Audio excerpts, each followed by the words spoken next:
आमच्याचं ठाम आहे। आपण 2-3 वेळेस त्यांच्यातून उठण्याचा सुद्धा प्रयत्न केला, कारण आपल्या चर्चाच आवडा ना आता काय काही चर्चा नाही। ते बच्चू भाऊ रात्री पण आले होते, बच्चू भाऊ आता पण आले। जे शब्द आहेत आपले 4 त्याविषयी चर्चा झाली। त्या शब्दावरती मराठा समाज ठाम आहे, मी सुद्धा ठाम आहे। ते 4 शब्द त्यांनी मध्ये घ्यावेत ही चर्चा झाली। आता ते सरकारशी बोलतील, मुख्यमंत्र्यांचे ओएडी सुद्धा आलेले होते। त्यामुळं 4 शब्दावरती आम्ही ठाम आहे आणि आपण चर्चा करताना आपल्याला त्यांचे काही मुद्दे पटले नाही तर आपण 2-4 वेळेस उठायचा सुद्धा प्रयत्न केला त्यांच्यातून, कारण आपल्याला चर्चा नको आहे। आम्हाला आता मराठ्यांना न्याय पाहिजे, आम्हाला आरक्षण पाहिजे। कोणते मुद्दे तुम्हाला पटले नाहीत त्यांचे? ते जे 4 शब्द त्यांच्या तज्ञांना लिहून घेतलेले, सरकारच्या वतीनं आलेले मंत्री महोदय होते, त्यांचे तज्ञ होते, कायदेशीर तज्ञ होते, अभ्यासक पण होते, त्यांचे उच्च दर्जाचे सगळे अधिकारी सुद्धा होते। त्यांनीच ते 4 शब्द लिहून घेतलेले, तर त्यावरच उपोषण सुटलेलं आहे। म्हणजे महाराष्ट्रातल्या मराठा समाजाला आरक्षण कशा स्वरूपाचं द्यायचं, एक नोंद मिळाली त्या आधारावर कसा लाभ द्यायचा हे ठरलेले जे 4 शब्द आहेत त्यावर चर्चा झाली। त्यावर मी ठाम आहे हे त्यांना स्पष्ट सांगितलं आणि आता कार्यक्रमाकडे बीडच्या निघालो। आम्ही आमच्या मागणीवर ठाम आहेत, बदलत नाहीत आणि बदलणार यायला तयार नाही असं वाटतंय का तुम्हाला या 4 शब्दांच्या अनुषंगाने? नाही, आता ते त्यांचा प्रश्न आहे, पुढचा प्रश्न आमचा आहे। त्यांचा प्रश्न आहे, त्या 4 शब्द त्यांनीच घेतलेले, घ्यायचे का नाही? त्यांनी गुन्ह्याचं सुद्धा तसंच केलं, गोड बोलून गुन्हे मागे घेतो म्हणले, घेतले नाहीत आतापर्यंत। महाराष्ट्रातले सगळे गुन्हे तसे ठेवले, ते डावं टाकतात। त्याच्यामुळं आमची फक्त सरकारला एकच विनंती, मुख्यमंत्री साहेबाला आणि देवेंद्र फडणवीस गृहमंत्री फडणवीस साहेबाला, की पहिल्यासारखं पुन्हा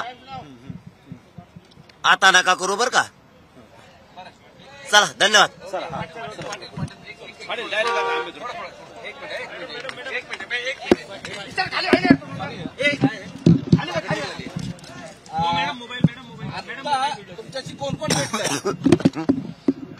अरे भेटलं नाही, बच्चू भाऊ तर आपलेच आहेत, म्हणजे या आमच्या सोबतच आहेत पहिल्यापासूनच।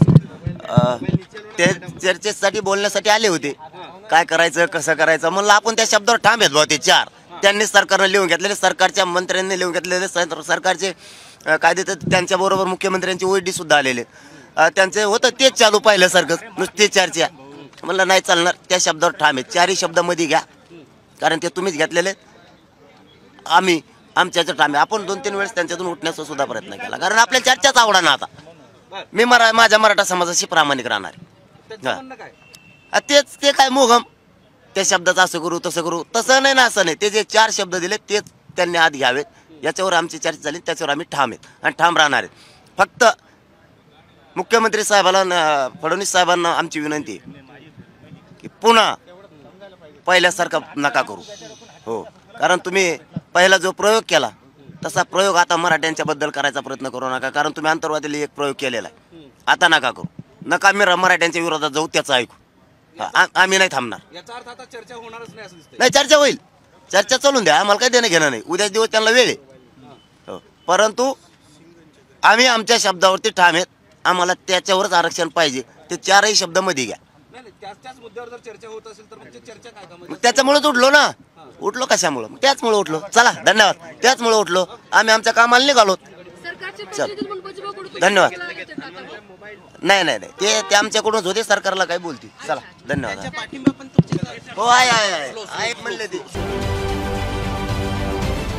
महाराष्ट्रातील सर्व बातम्यांचे विश्वासार्ह व्यासपीठ, सकाळच्या सर्व सोशल मीडिया प्लॅटफॉर्मला लाईक, फॉलो आणि सबस्क्राईब करा। तसंच सर्व नोटिफिकेशनसाठी बेल आयकॉन प्रेस करायला विसरू नका।